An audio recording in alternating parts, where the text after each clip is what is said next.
So for those of us in the U.S., which is probably one other person on this call right now, Costco has stroopwafel. My wife heard me mention it once on the podcast, or not the podcast, when we were talking on the Blender conference, and she went to Costco that day, and she's like, "Oh, by the way, I pick up stroopwafel." I'm like, "What?" She's like, "Yeah, that's why I have like a whole box of it. It's huge. Oh my god, it's good." All right, I'll keep my eye out because like every year we go to Costco here to do like Oh, you have it the there. Okay. oh yeah to do like Oh, the okay. yearly stock up to buy everything in Yeah. bulk. Just before Christmas, that's the best time. Oh, it is, man. So I found Stroop waffles on like we have a shop here called Marks and Spencers, and they Hmm. sell them there, but only in small packs. So if I can, I'll keep my eye out when I go to Costco. Yeah, this is industrial, like feed your office pack. Mm-hmm. It's gonna last a while. Good. Or wait, no, it's not gonna It's last just a Like a while. week. It's gonna last like a week. Yeah, it's halfway there already.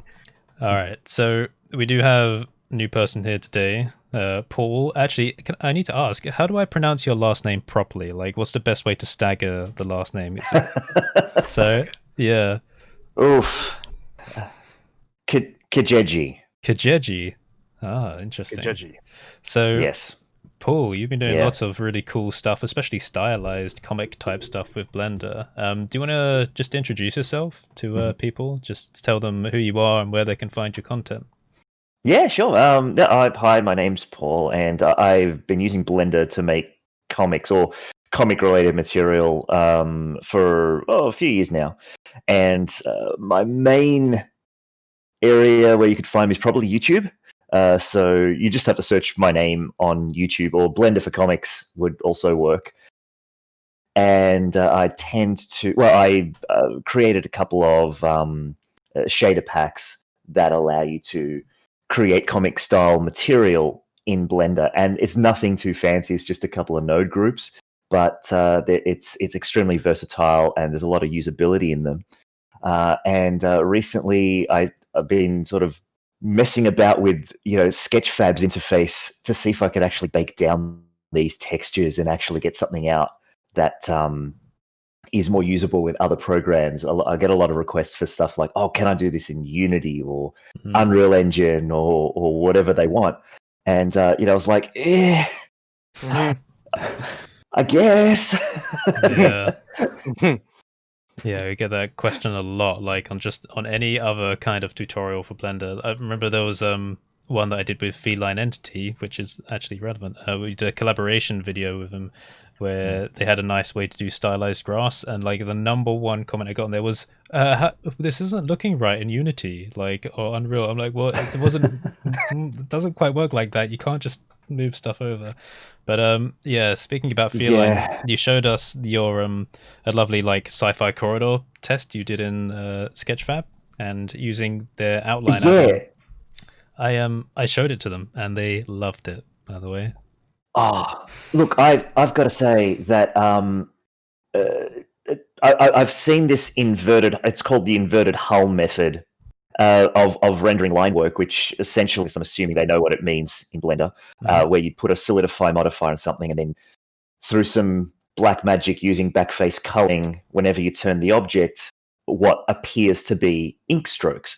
And Feline Entity's outline helper just automates the process. It's literally a one-click solution. You enable the add-on, you select your objects, you just go add outline, and boom, it's there. And then you can just like adjust the settings. And then when I did a quick export test to Sketchfab, which has also got an add-on inside of Blender, that transitioned beautifully. Like there was virtually no problems. I mean, I had to mess around with, I've got to get this color right, I've got to do whatever. But in general, the add-on just works, and it's very rare for an add-on to just work, especially when you're trying to, mix it with other things. Yeah. Excellent. Great to hear. Just while we're talking about NPR stuff, there's like LA NPR, and there's also beer, isn't there, with the malt engine, which is coming. Have you tried either of those, Paul? Because obviously your stuff is all using freestyle quite heavily. So I tend to gear my tutorials to assume that it's illustrators or people who haven't used Blender before that are coming to Blender, and to jump right in and just go, hey, there's this experimental branch, you should really get on it, is that's generally more advanced stuff. It's sort of like jumping and just going, hi, you may not have heard of Blender before, but here's how you code in Python. And it works for some people with a particular mindset. But and I've dabbled in LandPR, and I've yet to try beer with malt, but I've seen the renders and they're just amazing.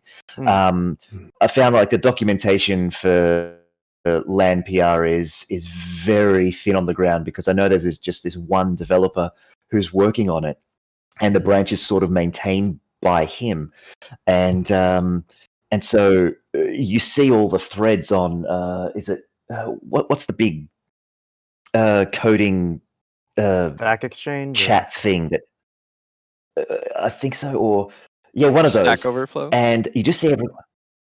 Could be, yeah. Probably Stack. And you just see lots of renders, right? You see all these people just going, "Oh, this is what I created in LandPR. Aren't I awesome?" But no one tells you how. No, excellent. Yeah, I love the capability of Blender to do NPR stuff. And for those of us, I'm hoping all of us who watched the Blender conference live stream. Oh, what's the name of that guy that did all the amazing freestyle stuff? Oh, Dedusa? Yeah. Dedusa. Yes. Yeah. Okay. Yeah, that's not freestyle. That's Grease Pencil. But Grease Pencil, yeah. Yeah. That's it, yeah. It's lovely, non-realistic stuff, and I think it's really bringing in a whole new audience of people. Oh, I'm not sure if he actually works in VR sometimes, because I've seen his stuff adapted for like a VR environment. I'm pretty sure the early stuff it's obviously some sort of film thing where it's through a VR headset, and he's just got these wonderful sets that he's obviously illustrated in Grease Pencil, but they're all animated, and whoever's filming is looking around. It's wonderful. Yeah. I've seen on Twitter like a lot of activity in the Asian side of the community when it comes to like Grease Pencil and other like NPR type of techniques. But it's definitely like really hitting a cultural mark there, because I think Blender is becoming very capable for producing cartoony and anime style stuff now as well. So very nice, very cool to see that. That would be awesome. Especially with the normal add-ons. I think they're using it for Neon Genesis Evangelion now, aren't they? The studio who makes that switching over to using Grease Pencil, I think. Interesting. Whoa. Which that's going to be a really big deal for getting adoption like in anime. I would imagine, because that's obviously a major IP in that space. So if they can prove they can do it, everyone's going to go, "Oh, okay, we'll jump on this. We can see what this can do." Definitely. And even considering the companies can take Blender and just turn it into whatever they want as well, like design their own workflows, especially with Python as well. They could be able to just generate episodes like that, really. So yeah, amazing. That would be cool to see. I got friends that are doing they were using Flash actually on TV shows, and then that kind of died out, and they switched over to Toon Boom and Harmony, and they're great. I mean, Harmony's amazing. It has a total interactive workflow for studios, but it would be really cool to see Blender. You know, if somebody that I don't know, if Neon Event blah blah, I can't pronounce that name. I can never pronounce it. If they switch over, that's pretty big. So it'd be cool to see. Yeah. I had the opportunity. I was about to do some Grease Pencil stuff for. Okay, here comes the name dropping part. So I'm really apologize, guys. I was working for Viacom CBS earlier this year, and I was about to pitch something for MTV here in Australia, and then COVID hit, and so the project never even got pitched. But the director sort of came to me and goes, "Oh, I've seen some of your illustration stuff. Do you think you can animate that?" And of course, my head was just going, Blender, Grease Pencil, absolutely. I'll take this person's work, I'll trace it over, and I'll keyframe it, blah, blah, blah. And yeah, that never happened. But I did do some really cool cyberpunk interstitials, which was all more photoreal type stuff, and a lot of volumetrics, which Curtis, your so yes, absolutely. No, God, yeah, I really want to return to the whole volumetric space. Earn me some money. Hi, Michael, by the way. Hello. Hey, Hi, Michael. Hello. How are you doing? Oh, good. Time zones, eh? Time zones. Oh, yeah. It's confusing me. Maybe we should just get rid of them now. COVID killed the 2 time hours zone. from now. 1 hour from now. That's it. Hold on, I just want to ask Sharon, what film were you watching? Artemis Fowl. I don't know say anything. But I'll be disappointed if it wasn't a Harry Potter film, because that's on brand for you.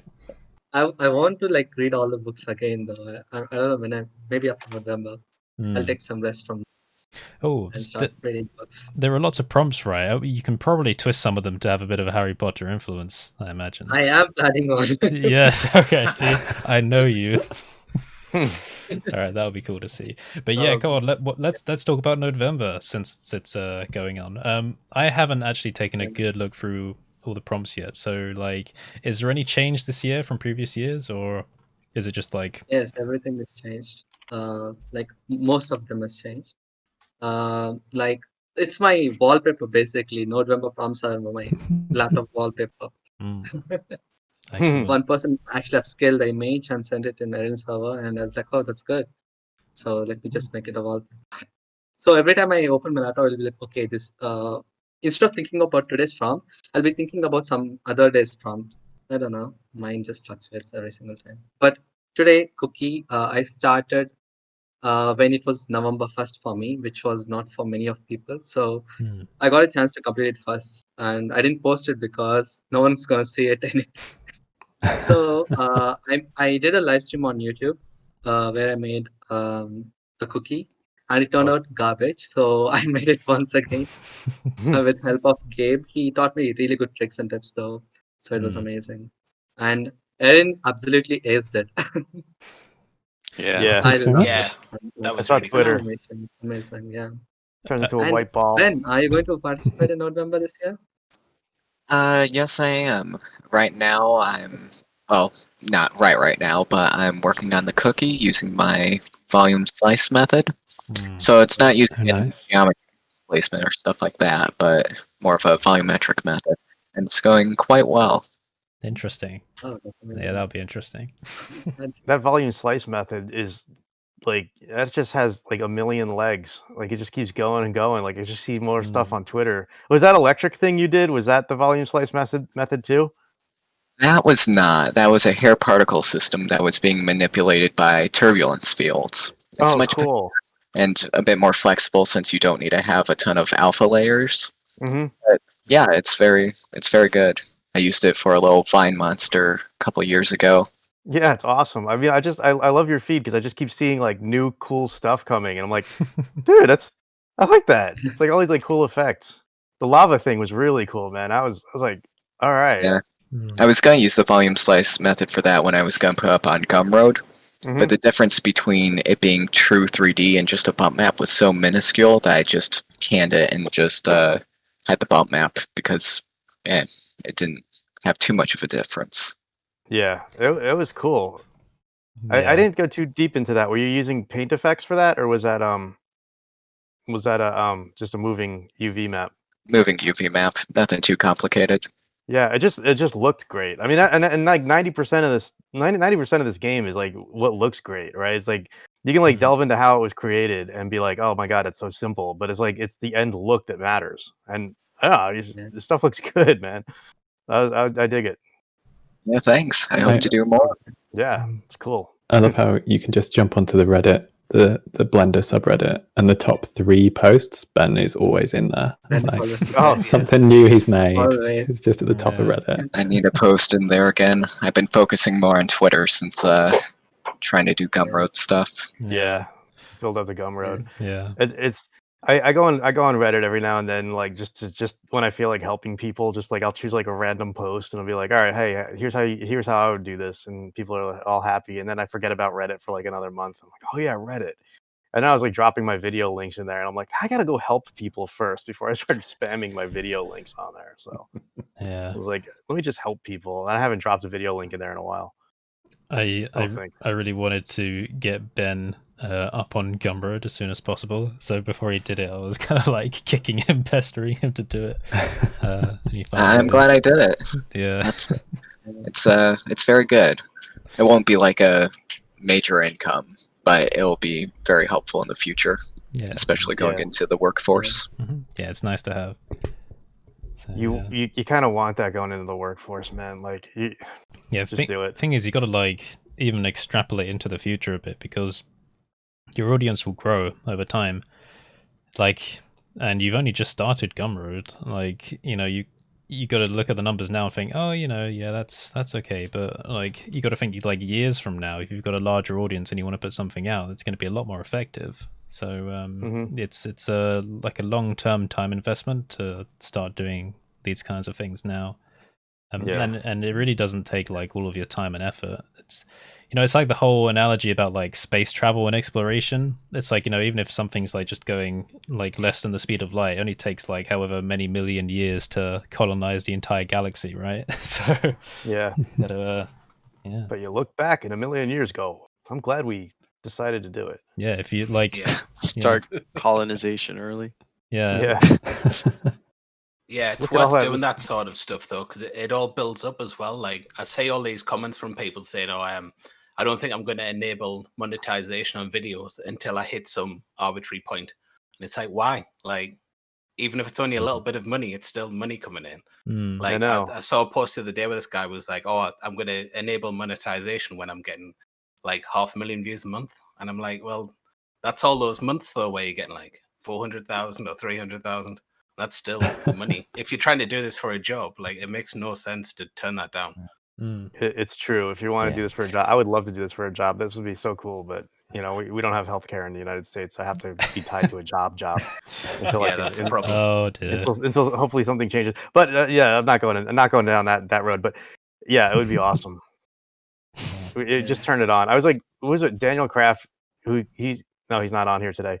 Was like, yeah, he told me, he's like, I didn't want to contact you till I had like 10,000 subscribers. And I'm like, now he's got like 180,000 subscribers something. I'm like, dude, like, contact me when you have like 5 subscribers. I don't care. Yeah. Who am I? Yeah, exactly. I'm nothing special. I contacted everyone before I even started a YouTube channel. Exactly. just reach out. Like, it's cool. Like, I get it though. I mean, I'm the same way. Like, if I don't have like any kind of credibility, I fear reaching out to somebody who does or appears to. Imposter syndrome. Yeah. That's exactly what it is. It's exactly what it is. Like, I'd like reach out to Richard Marks and go, hey, how do I write this? But then I'm like, why am I going to reach out to Richard Marks? I'm like, I just should. Maybe he'll respond. People it's kind of in the same vein though. Like, it's worth a try, because what have you got to lose? Like, if you reach out to somebody and they don't reply, then you know better. You know worse off than if you just hadn't done it. Exactly. Yeah. It's just like, what have you got to lose?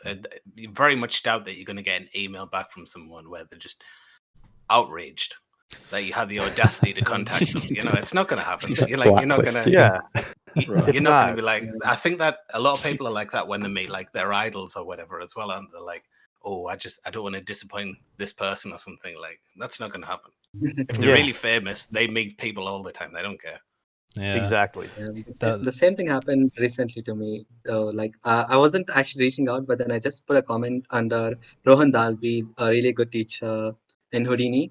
And he basically replied back, and he went through my profile and he commented again saying that I really like your stuff that you're doing with your shaders. It's really, really impressive. I was like, thank you so much. And I was having this fanboy moment for like 1 hour or something. Yeah. He's a really respected Houdini guy too. It's really awesome. Like, he's been in that community for a long time, teaching people. I mean, I was following him like, even before I started. I followed him like long back because his stuff was so good. Like, and it was just a fanboy moment.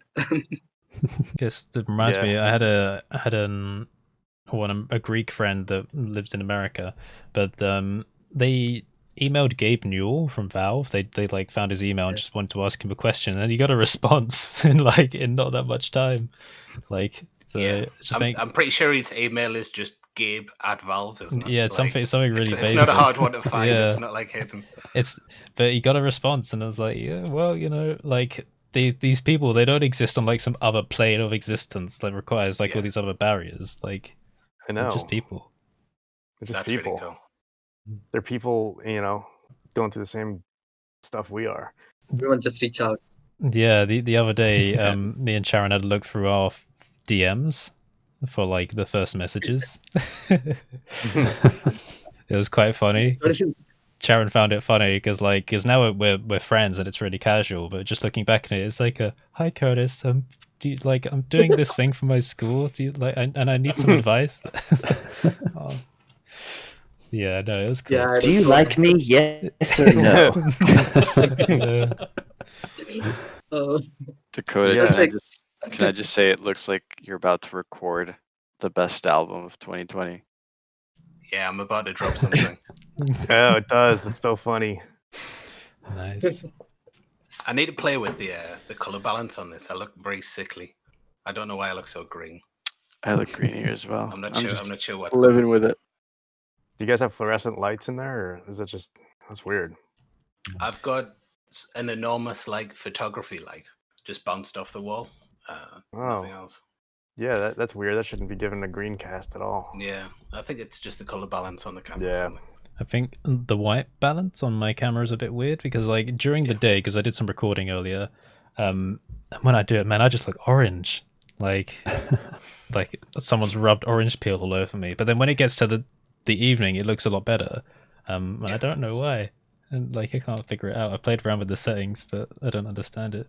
So I just have to deal with it. And I did get some comments last time I did one, actually from Charon. I think it was you that said, "What's wrong with your camera?" I was like, well, yeah, it's different. It's not the same. Yeah. So did you have natural light coming in during the daytime? A little bit at the back, yeah. It can make a big difference. And with the with fluorescent lights or even photography lights, if you get a bad bulb, it can add a cast, and it is often green. So it may be a change of a bulb will solve the slight green cast.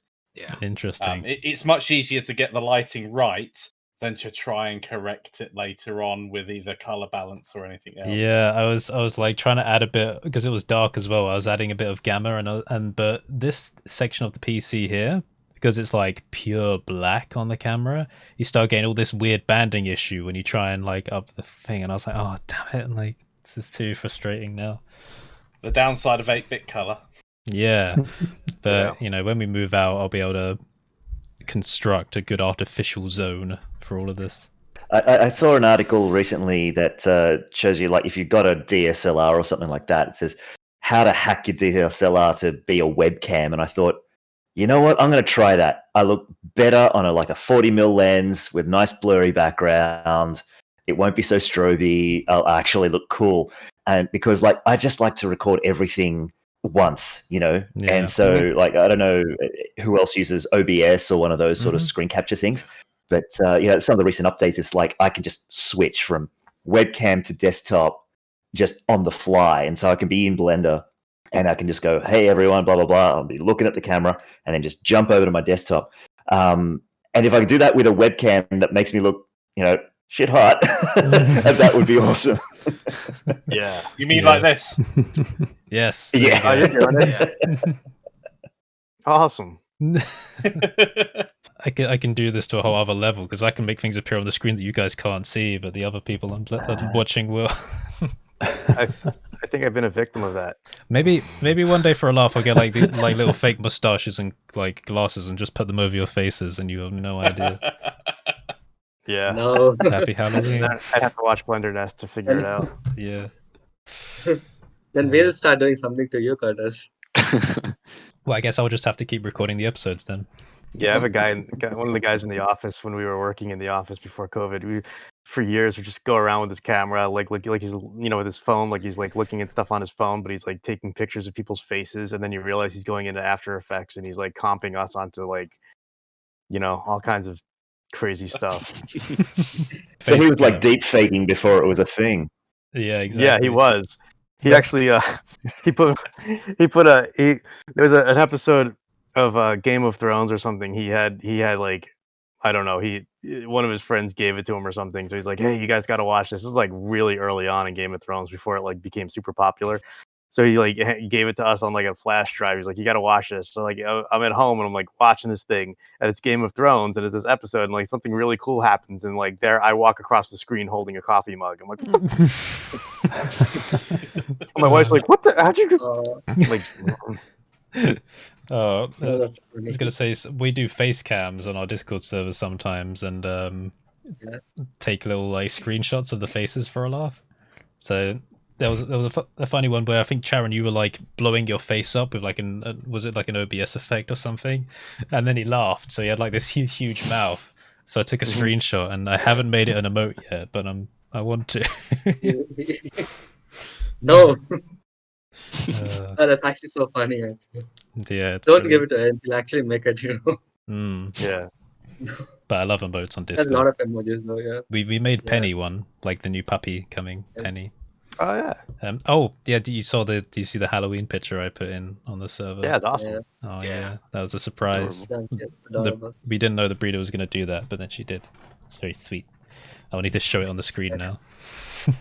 Yeah, I have like again coming back to Nodevember. People are actually using different softwares. Not only Blender now. They're using Houdini, some music software. I don't really know which one that is, but it's not based. Someone in our server just put it over. It was amazing. And I think also Godot as Stream well. of Godot. Yeah, Godot, yeah. Somebody And Grasshopper, I think it doesn't need to be node-based specifically. It just needs to be procedural. So like technically modifier stacks, that's still procedural because it's non-destructive and it's you can still change the input and have it like process it. Can I do it with scripts then? Can I do it with Python? Yeah, if you want to code it. I saw somebody code one of the cookies today and it was really cool. So interesting. Yeah. Because coded cookies. Yeah, I because like that. Someone in my server called Jayoshi and we found out that it was extremely easy to create textures in Blender with Python, then just slot them into the material nodes. Like literally just a couple of lines. And we're like, oh, okay, that's very powerful. Because then suddenly you can generate any kind of like noise or pattern or anything just with code and put it in the materials. So there's quite a bit of potential there to play around with. Maybe that's a good idea for a tutorial. Yeah. Yeah. That'd be awesome. Maybe I'll leave this bit out so I can do it first. Oh, what if Yoshi does it? Oh yeah, he can feel free. He's been contributing so much to Easy BPY and all of that. Yeah. Cool stuff. Are there any good add-ons for like procedural, like different types of procedural noise, like as a base, instead of using just the Voronoi node or whatever? I assume there's got to be, right? They do make like different types of noises from scratch, though. Like you can. Simon Thomas released a pack last year. Yeah, because it would be really nice sometimes just to have like a few different options for just a bass noise without having to make one from scratch every time, you know. Yes, Simon Thomas did a pack, and so did Syncretic. Yeah, I'll have to look those and up. effects nodes. Iyad Ahmed also did some different types of simple noises, which is really computationally cheap compared to the inbuilt noises which we have. Yeah. So yeah, that's amazing. I'll send the links once everything's Yeah, done. that's cool. I'll check those out. Yeah. So literally, Syncretic's noise is basically like just connect the nodes and drag few sliders, and you'll get a really old wall, which is like having really good imperfections. Yeah. So it is amazing. This does make me think it would be interesting to experiment with actually making nodes with Python from scratch, because I have never tried that. But it would be interesting because you could just get all kinds of funky stuff, just custom made. Yeah. How does that differ and from animation nodes are both Python? Right. Wasn't there there are these nodes that you can create? Are they called OSL or? Yeah. GLSL language. OpenGL, GLSL. Yeah, open shader language. Yeah, they've got their limitations, but like, what's the difference between that and say coding a node for Blender in Python from scratch? Well, with Python, you have access to pretty much everything, and you can just modify all of the data however you like, and you have a logic there as well. Like all the logical expressions you could do with Python, you can just write in with the nodes as well, I suppose. But yeah, with OSL, you're literally just restricted to the OSL language itself, which is and also it's restricted to CPU. which Yeah, stops cycles and CPU only. No. Yeah. It stopped me using from a particular, I won't mention the name, a set of OSL shaders because, of those limitations. And I thought, well, I think one of the things that it couldn't do was orthographic for some reason. The limitation was it could only work in perspective view. And I thought, that's kind of odd because I could see a lot of potential for doing a lot of NPR stuff in orthographic view. So that sort of was almost like a no sale for me. Interesting. Yeah. You can always pull the camera way far back and use a long lens. Yeah. A million millimeter lens. Yeah. Exactly. That'll make everything look very compressed. There will be Even in orthographic. cycles, Yeah. Even in Blender, I think while doing ray matching, it doesn't work with orthographic. Did you try that, Aaron? Like, the camera ray doesn't really get captured. Anything that requires the incoming ray or the reflection ray, Right. Yeah. you're not going to get with auto. Yeah, Yeah. that I'm would still make sense like- because it wouldn't technically have an angle to go from, right? Because it's not really, it's an impossible perspective, so there wouldn't actually be an angle coming in. Yeah, exactly. Yeah, I think it's going to be one of my artistic goals for next year. It was supposed to be for this year, but it was definitely to learn more Python scripting and stuff like that because it definitely, like, I see what you guys do, and it just opens up the possibilities so broadly. And I'm kind of like this. We were talking about imposter syndrome before. It's like I feel like a sort of a bit of a hack, just going, I'm just using what's available, and not really expanding my knowledge out from there. It's like, oh yeah, I'll take this Voronoi texture, and oh hey, I can make a halftone out of that. That's great. Instead of trying to program my own. There's an add-on which you can basically install, and you can code GLSL in Python in Blender, and you can build textures from it. It's written by the same guy who wrote the Book of Shaders, which is free, and we can learn GLSL programming within the. It's literally C programming, but it's powerful, and ray matching is amazing with GLSL than coding with doing it nodes. I was going to say with the Python stuff, it's great what it opens up for you. So I work with a lot of game assets at the moment, and having you might have forgotten to smooth shade things that apply your normals, whereas you can smooth shade all your objects at once. You can't tick that little auto normals box for smooth shading to make sure all your 90 degrees or 60 degrees or however you set it actually works. So being able to do something like iterate through all of the objects in your scene and make sure that box is ticked is a few lines of code, or maybe half an hour worth of clicking 3 things continuously. Next object. So anything that you can automate, it's brilliant just to be able to, just a little bit of knowledge in there, and it speeds up your workflow no end. Yeah. We can do that in one line with easy PPY. Yeah, exactly. That was Good plug. You can use like the visual scripting languages, like I've been using Sverchok a lot, like just as Sverchok, but then also in, like, I had a project that I was doing last week where I needed like 400 lights in a specific location that was like based on my mesh. But I just went into Sverchok and was like, well, I need the points which are like, they were all poles that had 5 edges coming into them. So I was like, okay, just select every vertex that has 5 points, 5 edges coming into it, and position a lamp with these settings at those positions, randomize the brightness, and that was it. That was just like 5 minutes to position literally hundreds of lights. And that was so easy. And that's using nodes. I can't script, but yeah. So copy the points and you can get in the easy way. Yeah.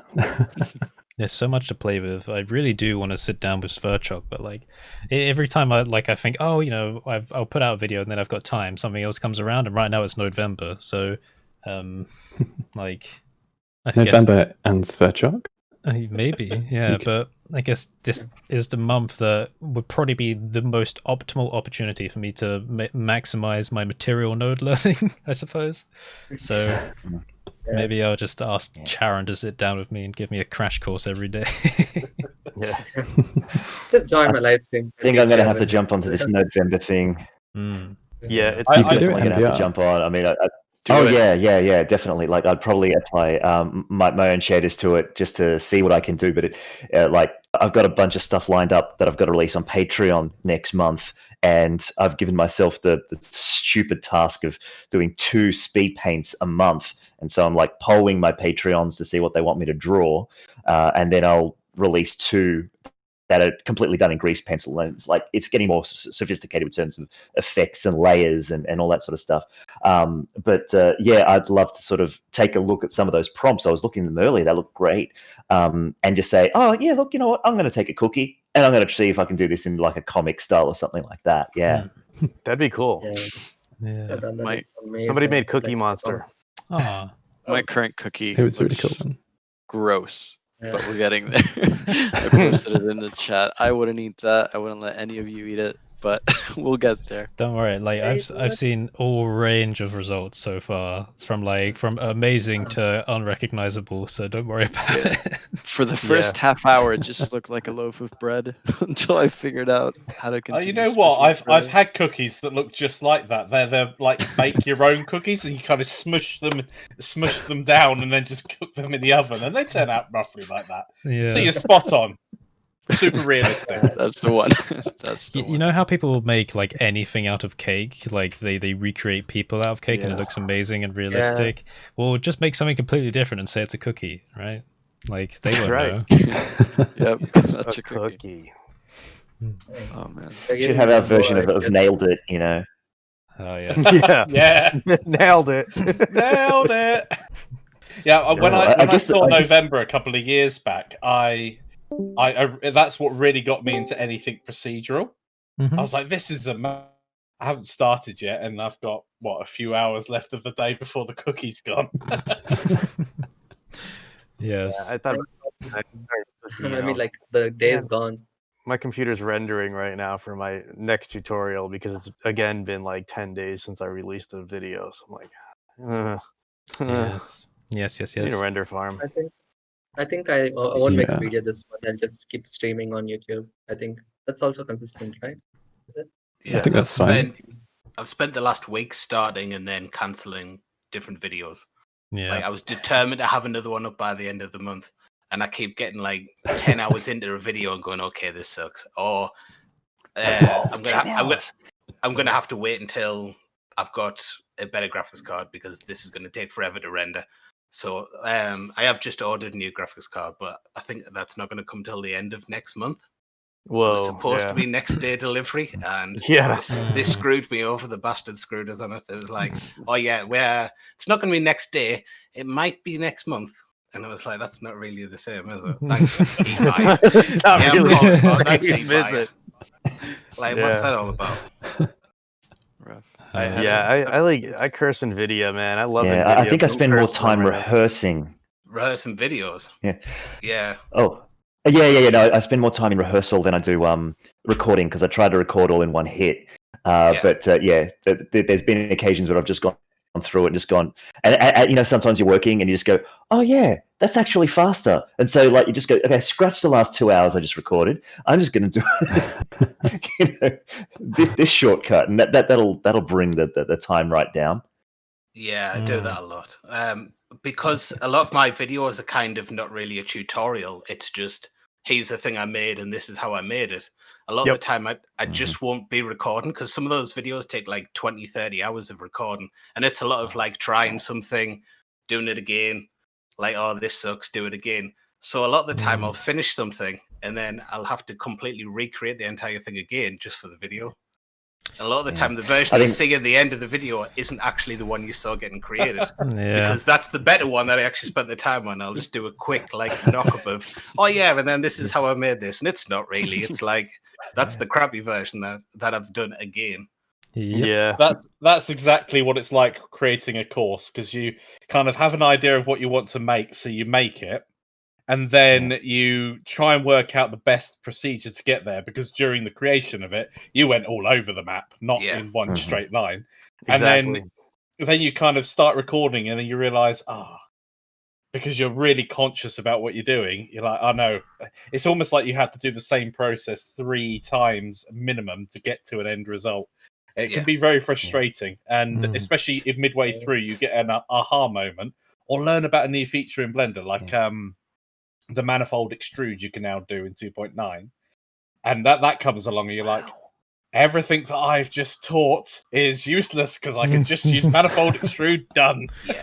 Yeah. Just as an example. Yeah. I just wait for that one comment. You know, you put out this video just going, oh, so this is how I did the thing. They're like, why don't you just use that manifold extrude thing? I mean, come on. Why did you spend 20 minutes showing me how to, you know? Yes. I know. Yeah. Even worse when it's a video when it's on a version you're using like Blender 2.838 or something because you just want a stable version, and you miss that one feature that is one click. Yeah. I know. I don't know what's worse if they just go. When the comment goes, how do I do this in Unreal Engine, or how do I do this in 2.79? I'm like, Eevee doesn't exist for that yet. Yeah. I've had those, what I guess I can call hindsight out of time comments, which are like exactly what you say, where like a new feature's come along and they're like, why didn't you just do it like this? And I'm just like, listen here, you little check the check the date of the video and then check when the update came out. Oh, we found a trigger point for Curtis. Look at that. Like, you don't have to be Sherlock So much for Holmes. monetizing. Oh my god. Like, just look at the date. It didn't exist. Yeah. I'm sure I made a screen grabbable face just then. Like for me, like when it comes to me, it's like I'll spend a lot of time doing one shader, and if I want to make a tutorial, the end product is not going to look the same, obviously, because I had to tweak 100 parameters to get to the same result. Yep. And that's why I don't do really huge projects, like really big breakdowns or something. But I don't know, like I didn't somehow manage to get the same result every single time. Yeah, there's nothing you can do there, especially if it has to be very, very exact. I've done procedural shaders before where it's only been like 20 nodes, and it's still been a nightmare to remember exactly what setting everything was. And like, I have a notebook or something with them all wrote down, and like all my scribbles of, well, I think that's supposed to be a mapping node or whatever. Why I'm trying to do the tutorial. Yeah, you couldn't do it with one where it was like 100 nodes or something. Yeah, and if you're two screens, have your old one, have your other shader set up literally next to it, and I just like cross-referencing like what is the exact number, like to 3 decimal places. Oh, that can get confusing. The issue if you're trying to do if you're trying to include a why you've got this value set to this value, and you've just got a list of things you're reading off. I'm going to set this one to 0.00001 because they haven't sorted out the range value on this yet. Exactly. And then you get people asking, why did you use this figure? And the answer, of course, is because it's the right one. It makes it look good. I think a lot of people don't realize that you can just like, because it looks good, is like that's the reason that you can do it. Like all of us are just faking it for the camera. So I got a just fake it bollocking for the camera. in my A-level music because there was one of those staff questions like, why did Schubert write this particular piece in this particular way? And I wrote, because it sounded good. Oh yeah. It could very. Oh yeah, he used all these other constructs, but sure, at the end it sounded good. Yeah, sure you agree. What mark did you get? What mark That's did you art, get? isn't it? Failed. No, fail. For my music, surprisingly, I ended up with a D in A level. Yeah, A level for my music, which is really bizarre. Yeah, I'm shocked to hear it as well. All those years ago, it was really weird. One of the final, I got a chance to resubmit one of my final pieces. Yeah, and they broke it down into like 4 areas where they gave you a mark at like 100 for 4 areas, and the resubmission was identical, completely different pieces, and all the marks were identical. So I was like, "Did you remark this?" I don't care. I'm not going off to university to do music. It's fine. Oh yeah, I had so many issues with school marking, right? Because when I did my A levels as well, the grades came in like just a bit low for what was like usual for like even all like the practice and the mocks and all that, and so we sent them off to get regraded, and they came back with tons more points, and I'm like, well, who are they hiring to do the scoring like to start with, and like just supposed to take that at face value? Like if just arbitrary. If it's so common that points are missed out, then why aren't you just marking them twice, like just in case? Like all the kids that come away with the wrong grades and just don't question it, it's ridiculous. Yeah. I mean, it must be very challenging, bringing it back to arts, because there are some styles of art that are universally accepted. That is really gorgeous. That's great. You know, if you've got a great realistic animal and you paint it or sculpt it or whatever you do, and it's right up there with the level of detail and everything, you're like, boom, 100%. You know, that's spot on. It looks photorealistic. But then if you go into more of the abstract stuff or anything along those lines where it can be just not the examiner's taste. Yeah. It's difficult though, because if you're doing a really beautiful rendered, like this is exactly what it should look like, then technically very skilled, great. That's one of the criteria that you ought to be hitting with your work. But then it could be completely artistically null and void, because it's just like, here is just take a photo. If you're not doing anything like actually creative with it, then you're better off with a photo. Can I impart a little inside of baseball on the marking process? I've taught at an art college before. You're basically given a rubrics, which is a marking sheet of stuff to hit. You're also allocated time that you can spend on a student before what they pay you for it caps out. Oh God! I wish I had that. I wish we had that. We didn't have that. And sometimes you know, and you're sort of juggling. Like I've had massive classes where the divide between the really talented and skilled people and the people who are there just obviously to bludge is just, you know, huge. Yes. And you really want to spend time with those students that, you know, they're there to learn, they're there to, you know, expand their knowledge. And but you sort of have to allocate that time. And sometimes you're just sort of sitting there just going, I've only got 10 minutes.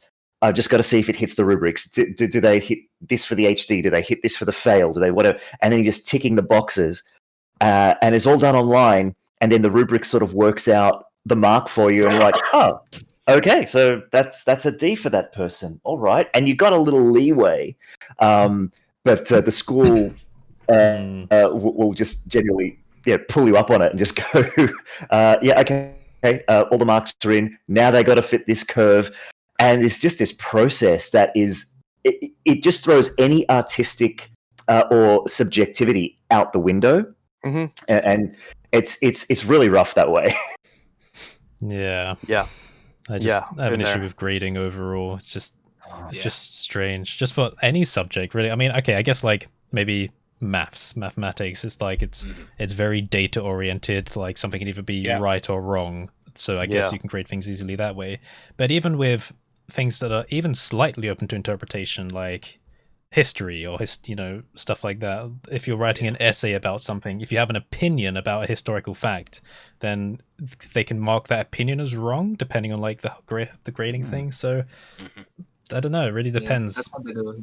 Really depends. That's what they do for us, basically.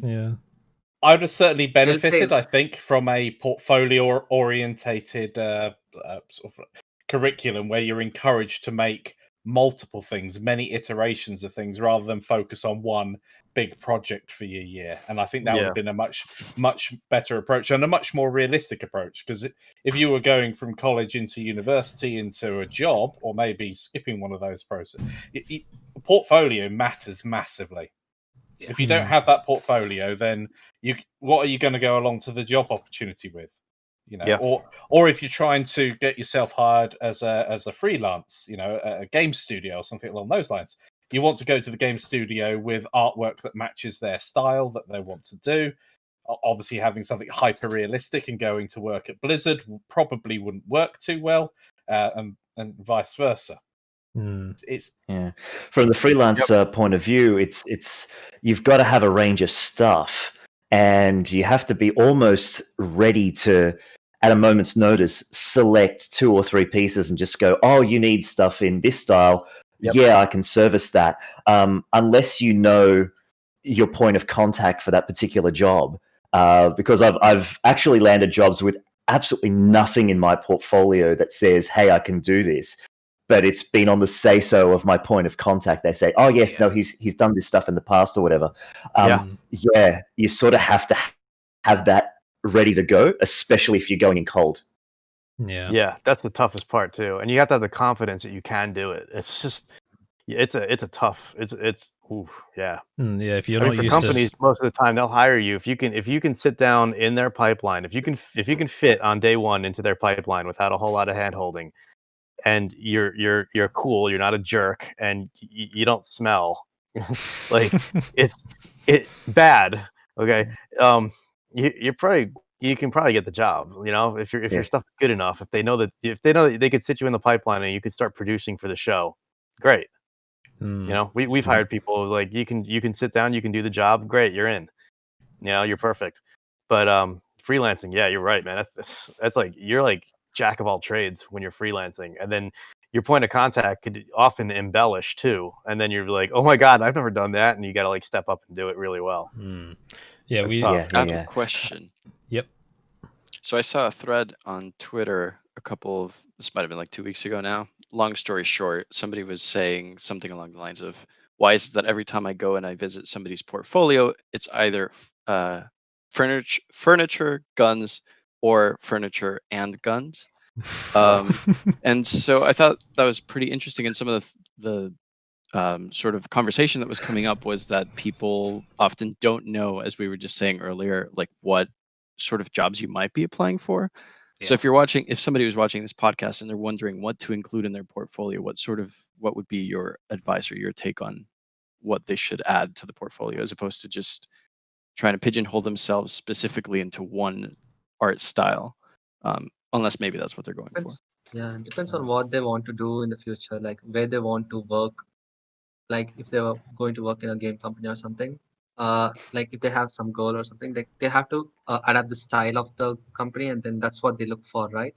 And if it's like just a movie or something, they have to be good at VFX. They have to make show reels or something, and they have to keep it for themselves. And for material artists, then obviously it's all about materials, like either Substance or Blender. There's like this material showcase. Yeah, they have to show. That's what we should do basically. If you know what you want to do in the future, just research about what they want, and then try to learn those skills and put up on your portfolio. Yeah. I recently did a challenge called a storyboard challenge with Sergio Paez, and he answered this sort of question around the type of thing of portfolio for, say, movie work. And I guess it sort of would extend to game in a particular way. But he sort of said unique camera angles, the ability to basically emote the story through a single image, right? And so it doesn't necessarily get tied to your style, but more, can you tell a story? And if you can do that, even with a few lines, it means that you've got the basics down. Because often people will go for what am I trying to say here? They'll go for the person who can get like 85 or 90% of what they need, because the rest can sort of be trained in terms of style for that particular studio. But yes, if you don't smell and you're nice to work with, that goes so much further. You know, but in terms of the skill base, you've got to have like those basics down. Can you tell a story? Because it sort of it suggests that you can be trained, you know, in the last 5 or 10% of what they need. Yeah, I have a little bit of a viewpoint here from the perspective of applying and working with large visual effects houses, because I've had a nice amount of on-set experience thanks to my dad. Thank you, Dad. But absolute failure at applying for visual effects jobs, even people that I've spoken to on set. I'm like, but if you want to do freelance, strictly from the perspective of if you also want to apply for large companies, it's almost like they don't want to see the freelance work, right? because if a lot of these companies have jobs that are so hyper specific, like you got to look at those listings thinking you're never going to find anyone that's a facial animation TD, like who like that's just come out of uni. Like what are you expecting? So it's this really weird thing where those companies are so huge that they just get so many people applying. They don't want to invest time into like training generalists to be specific fields, so they're just putting out all these listings for hyper specific people. In that case, you're not likely to get in as someone that comes from a freelance or a generalist background.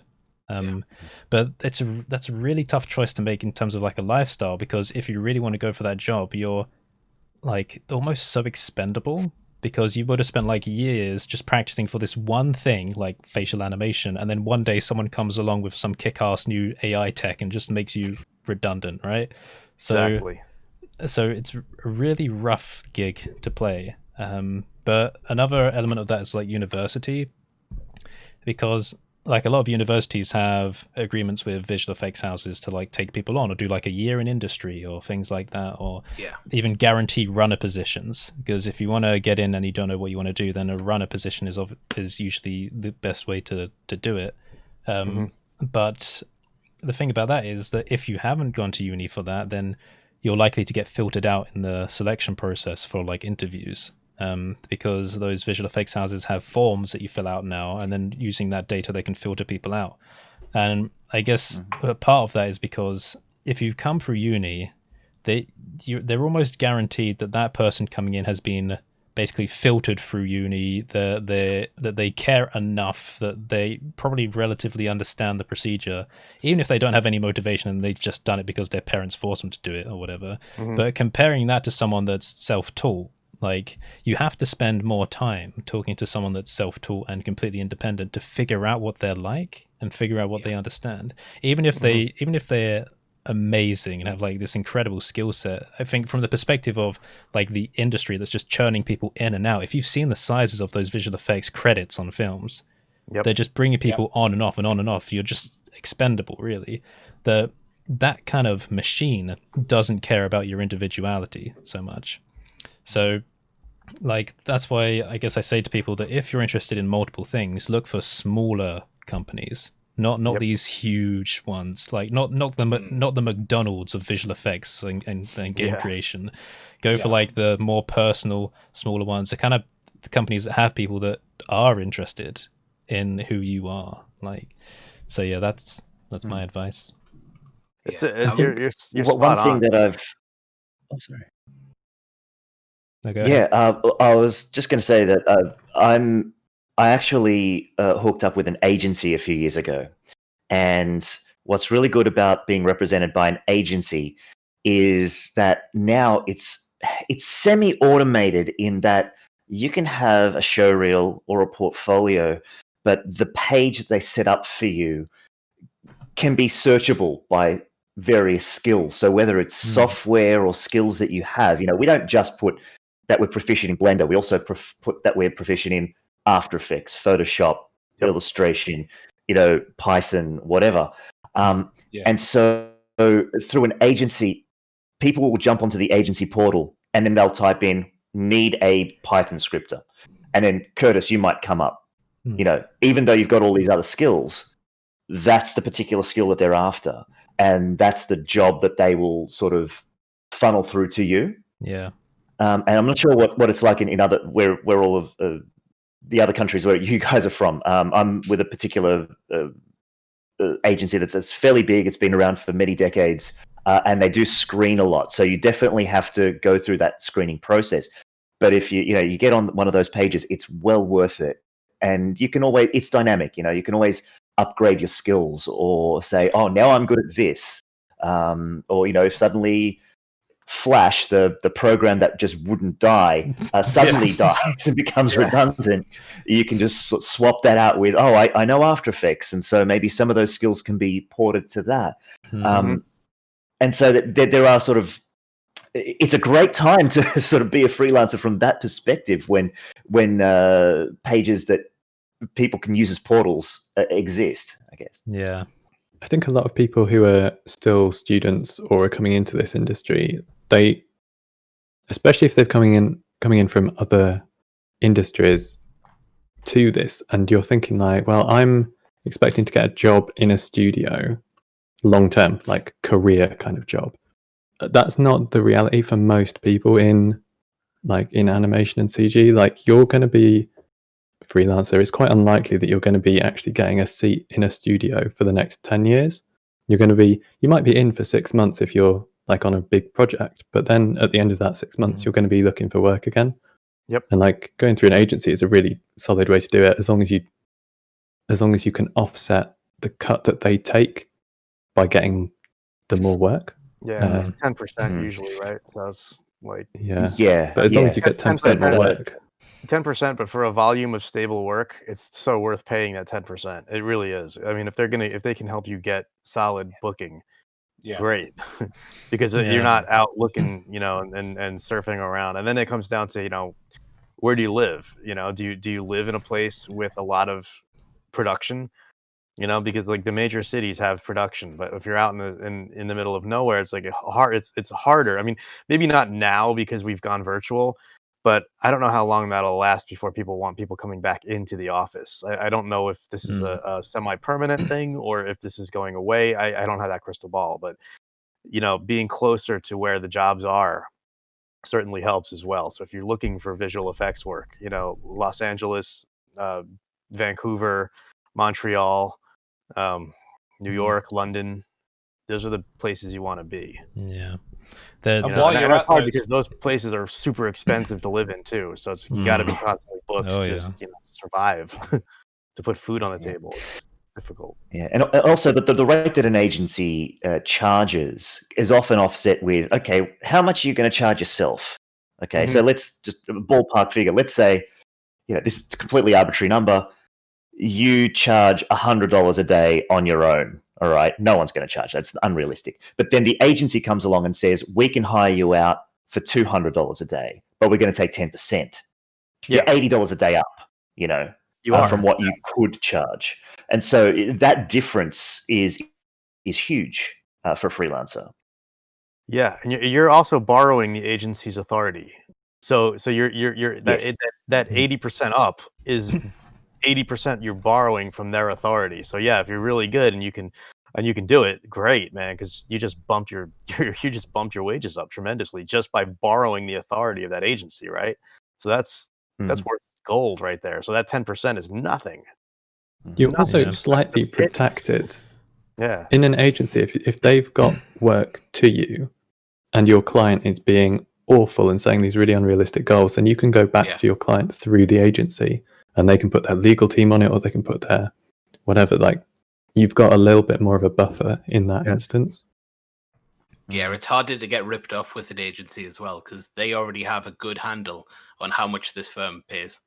Like, if you're going in as a freelancer, especially if it's like your first job or one of your first jobs, you really don't know how much you should be charging for these things.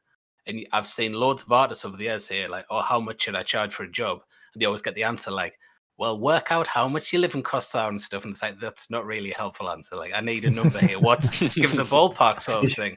But if you're through an agency, at least they're going to turn around and say, okay, don't do this job for $40 a day. Like, that's not good. You can charge a lot more than that, or whatever it is, Yeah, if you're in a place where your cost of living is super low and $8 a day is like a lot of money, then that's great. But when you realize like what the rest of the industry is charging, man, if you're like in a low cost area, you could live like a king.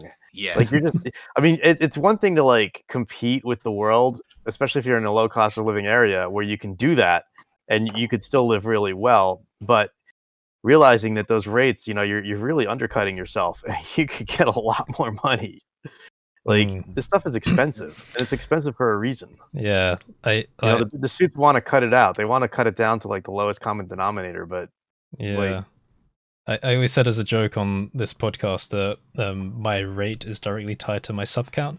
I don't intend on doing like any more client work unless I really need to, but just as a joke, like I would say to people, if you want the full works, if you want me to design tools for you and make the tools, things that have never existed, then my sub count divided by 1,000 per hour. So right now it's $72 an hour. That's what you'll be paying.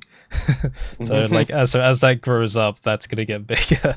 But I don't intend on ever doing that. But I guess that just filters people out to see how serious they are. Yeah, I I'd be turned down bargained most. by that metric.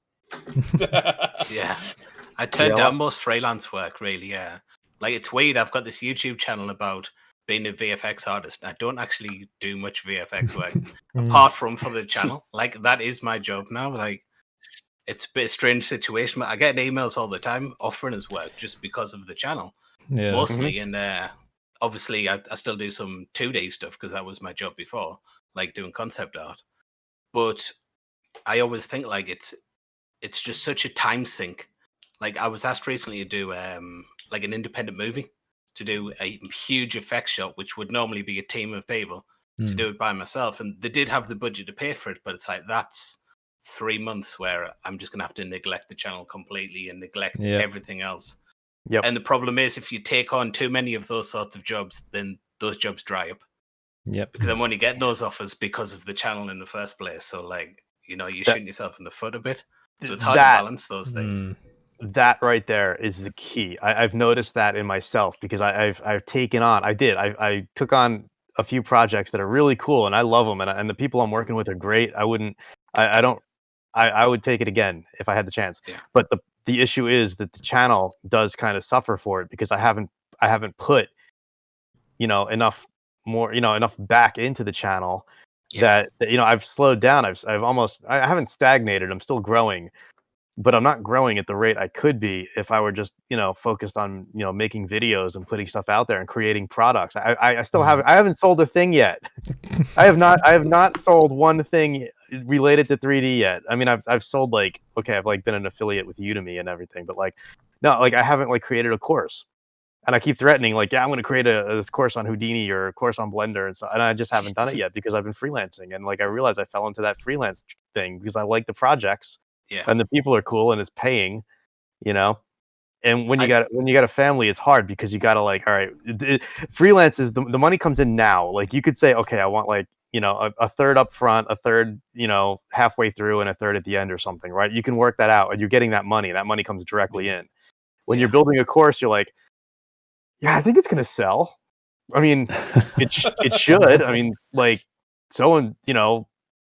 whatever, Ducky made a course and it sold, so mine should be able to. But you don't know. You just don't know. You don't know if your audience are buyers. You have no idea. Kev, right? when you do make one, tell me about it because I'll guarantee you a few sales at least. Thanks, man. Yeah, Kev, I love you guys. I'm in the exact same position. I remember talking to Josh about, I think it was around June when he released a course, and I was like, "Oh yeah, I've got a course that I'm working on, and it's coming out soon." Still hasn't seen the light. Yeah, I have a Gumroad page with nothing on it, and it still haven't put it up.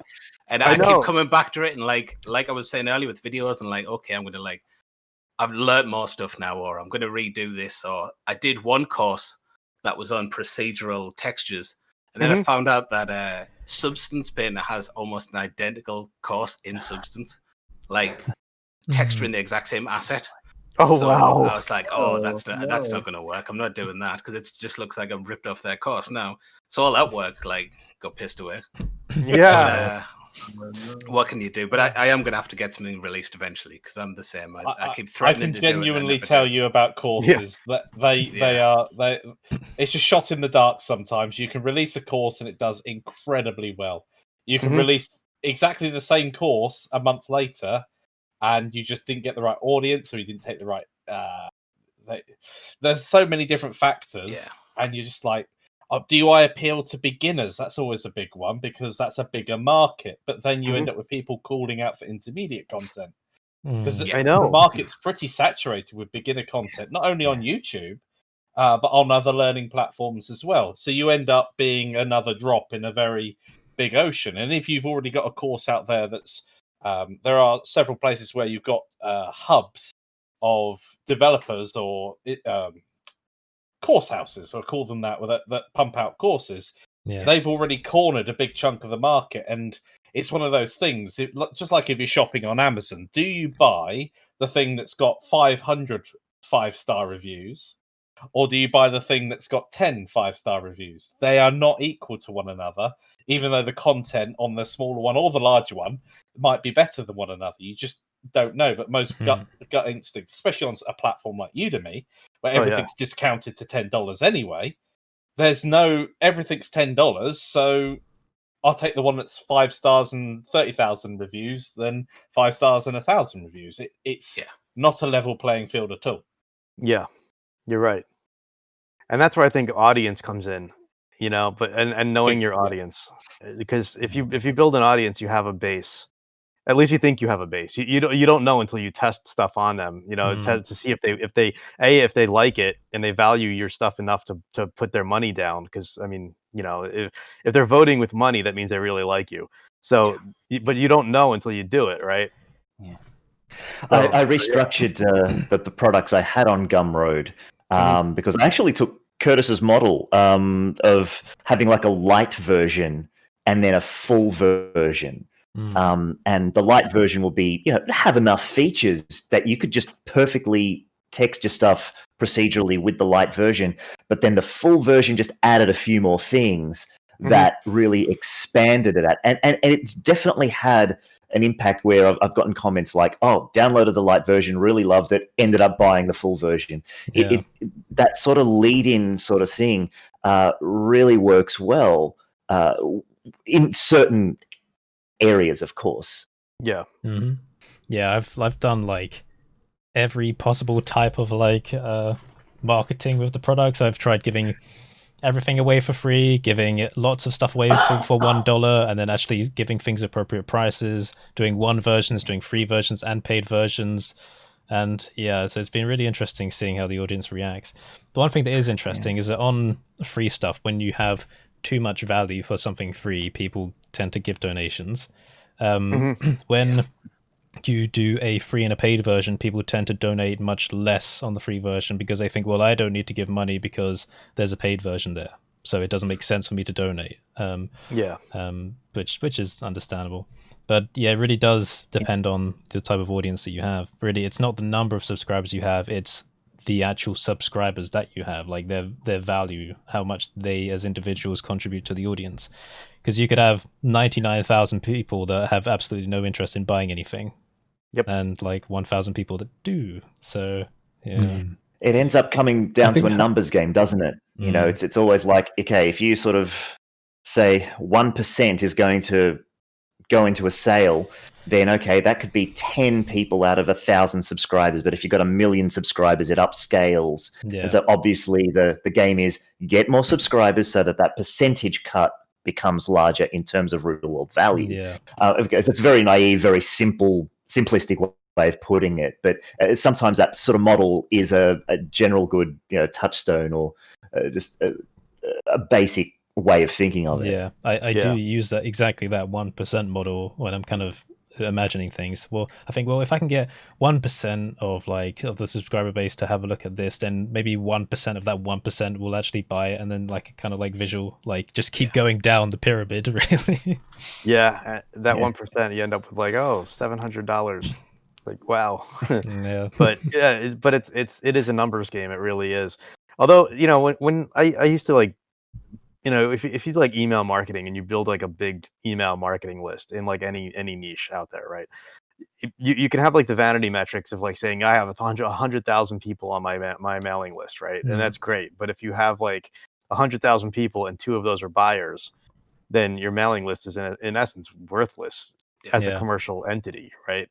But if you have a list of 1,000 people and they each give you like $50 a month, man, like I'd rather have 1,000 people on a list, lower vanity metric, but people, your people who value what you're doing and will buy stuff from you because they value it and it helps them in their life. It's way worth it having a smaller list. Well, guys, I'm going to have to bow out because I've got some family commitments on the other side of that door. But it's been real fun chatting with you. I'll let you guys continue. Thank you for the invite. It's been great meeting you all, and I hope to do this again soon. Thanks for joining. Yeah, thanks for joining. Back, definitely. Thank you for joining us. You're fun, man. Come back. Bye-bye. Cheers. See ya. All right. I was just thinking that Paul's background angle looks suspiciously similar to Markom's. Just like right there pointing at the corner with like the window there and everything. They're the They're same. just at two ends of the same room. Yeah. Yeah. The same Yeah, I was going to say, That's a do family. do we think they're the same person? Yes. Markom has gotten really good at the human animation stuff. Yeah, he does have that mocap suit, so you never know. Like, He does, yeah. There could be shenanigans. He's hiding it. I did another bit of I did another bit of voice acting for him. I'm liking that. I want him to keep doing the animations. The last one was cool. Yeah, I want to do some for him. I told him I'd help him out too. His stuff is so funny too, man. I want to see him. I want to see him. He'll blow up. It's just a matter of time. Yeah, I want him to keep doing it. It's gonna happen. He's doing some really funny stuff. Strange and that he's doing quite a few streams at the moment, which have 20, 30. I think there were even 50 people watching the other day, and it doesn't sound much One on day a was stream. 75, Yeah, but that's good. That's still a lot of people to have concurrently on a stream. It is. It's really hard to get big numbers on streams on YouTube. I watch a lot of like tech streamers that have a few million subscribers, and they're over the moon when they have like 30,000 people watching or something like that. It's like really small number. And they're comparatively, like, right? we've got 40, like on Gamers Nexus or someone like that. They'll have like, I think they've got 2 or 3 million subscribers. And the live stream numbers look small, but they're not really, because it's just very hard to get people to watch live streams on YouTube. I mean, even compared to Twitch. Even the Blender conference, was like what 1,500, 1,800 people. Yeah, I think about 1,800. Yeah. Yeah. Yeah, 1,800, and that's a lot. But you realize too, when you put out a new video, and you have a substantial subscriber count, there's only a small percentage that floods in and watches those right away. Yeah, absolutely. I've not got my zoom lens on. This, I'm just going to have to do this. Should we do a BlenderNest live stream? Let us know in the comments below. Yeah, we did that once. And if you're watching this and you haven't subscribed, we'll let it slide for this one. But hit the subscribe button and the notification bell so you don't miss a thing. I should just hire Arturo to do this on my channel because I keep forgetting. Come and do our like and subscribe and hit the bell notifications. So I did a live stream the other day, and at the end I was thanking everybody for joining. It was only about 10 people or so of concurrent, and it sort of peaks around 20 midway through. I'm like at the end, well, it's an hour and a half in. Thank you everybody for sticking around, and for anybody who hasn't signed off yet, because when you're starting to sign off a video or anything, the drop off starts. It's massive. I didn't say hit like, I didn't promote this, I didn't say about that, and so I think I'm going to start.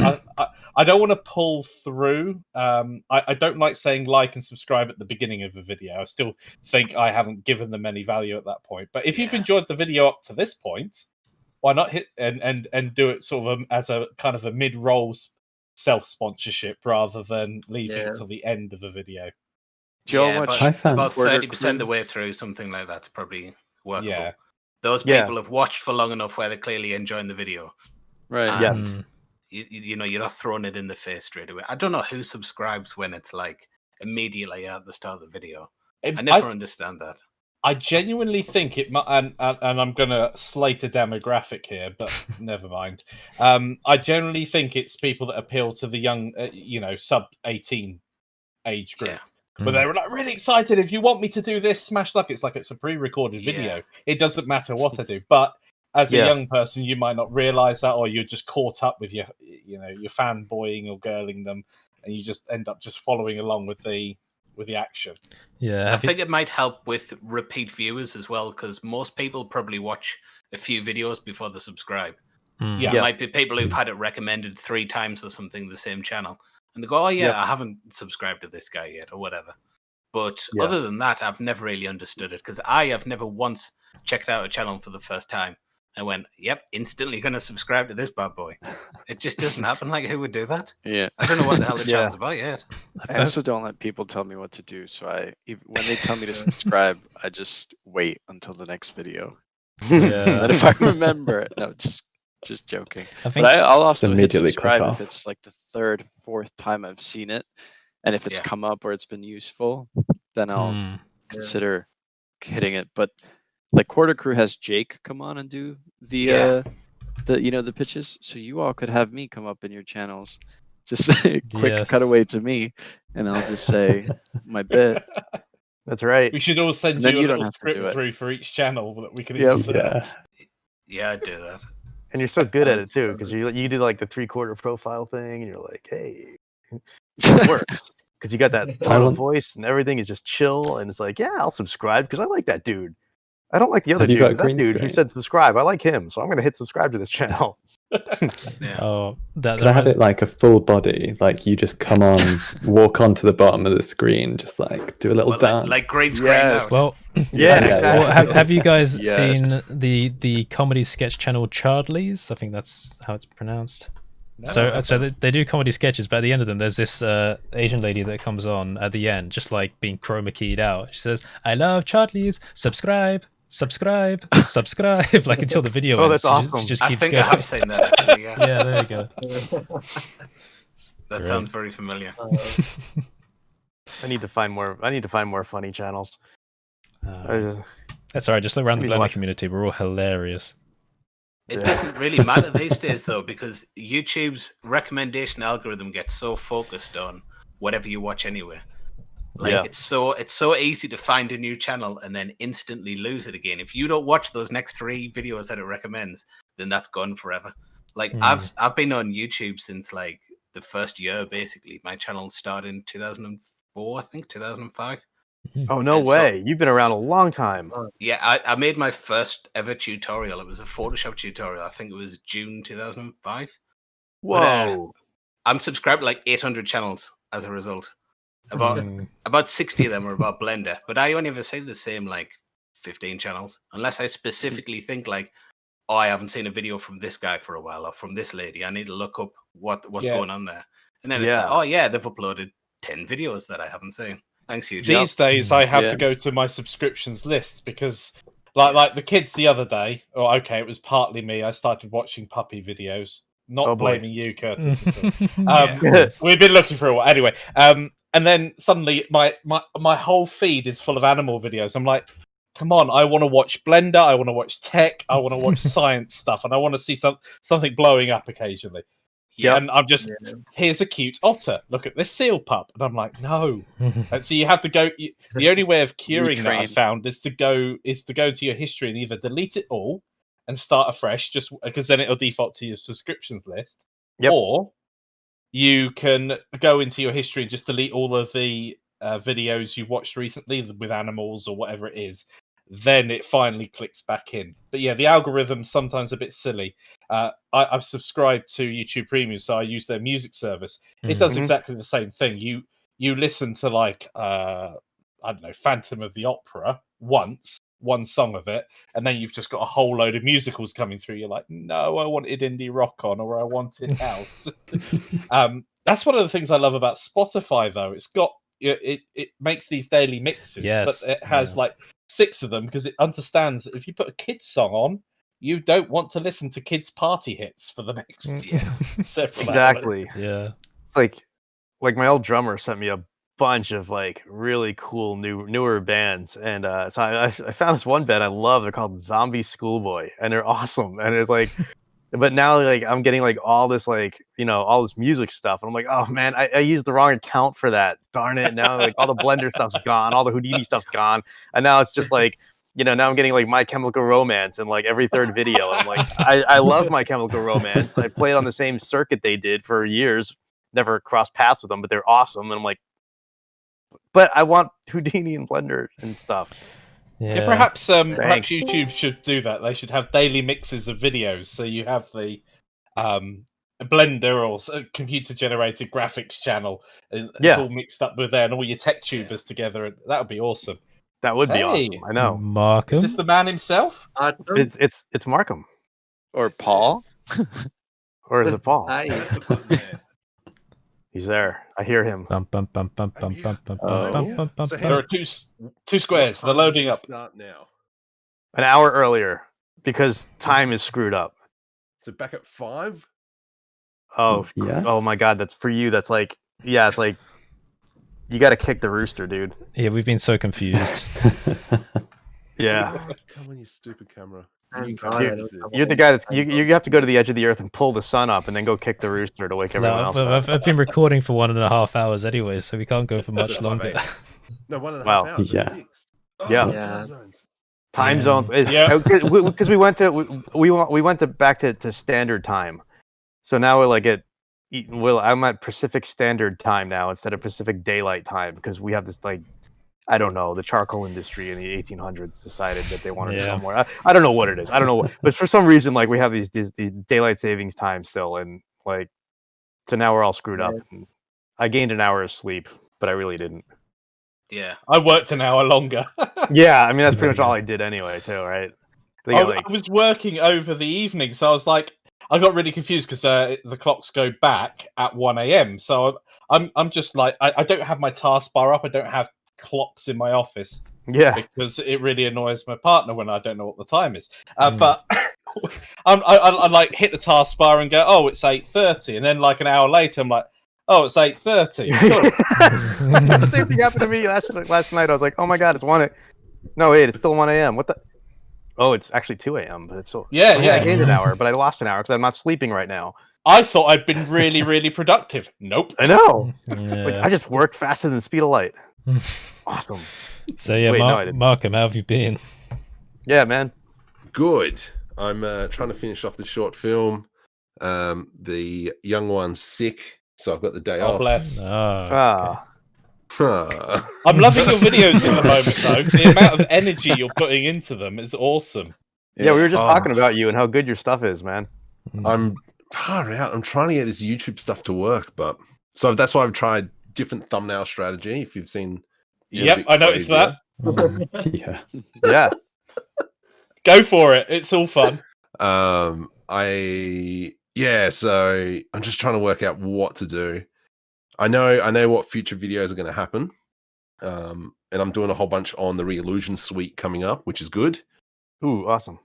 But yeah, what else? I don't know what else. I'm waiting for this Serpentine add-on.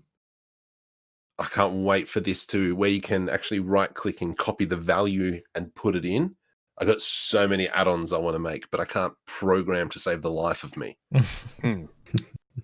There's been so many times I've tried to sit down and go, right, Python, BP. I know a guy who's good at Python. Yeah, where? There he is.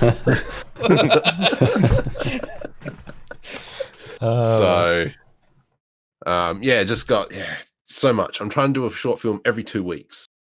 Like, you're just pointing at nothing for me, Kev. Yeah, it's different on everyone. Yeah. Oh, is it? Okay. Yeah. With this? Because for me, it's alphabetical order. Oh. For me too. See, Yeah, I think it is. Yeah. Yeah, that could be. Oh yeah. Wait a minute. Because all my cameras are flipped, though, Ben's so all we're the way pointing bottom right corner opposites. there. Oh, I'm. Discord flips your video as well. That's something else to bear in mind. Right, That's yeah. right. Oh, so he's over there. I'm K on this video. I'm not Blender Binge. I should just change my name to KevBCG. That's my channel name. I'm just gonna change it. I recorded a video earlier today. There was a breakdown of year 2 of my channel. Talked about all sorts of stuff, just things that had been made, and then I talked about like all the breathing issues and stuff. But when I mentioned the podcast on like the first 2 recordings, I was like, so it was me, CG Matter, Daki3D, Kev, and I realized, wait, it's Blender Binge. So I need to say that because the audience knows you as Blender Binge. So I know, it's so weird. I know. I keep threatening to rebrand too, and then like I said, the freelance stuff just like cuts me out. And the day job, because I'm a 3D generalist for the day job as well. I'm lucky enough to have a staff position in a place doing this stuff, but God, like I need to just do it. Mikey. I was gonna say, Michael, you just messed my head up. Then I didn't know what happened. No, I'm like, I was like, who's that? It's like, how did you get there? I'm gonna need to put an underscore at the beginning of my name just to become first. Yeah. I didn't realise it was alphabetical, but yeah, it makes a lot of sense. Now I can see. And if you've got a video, you take precedence, don't you? That beard is...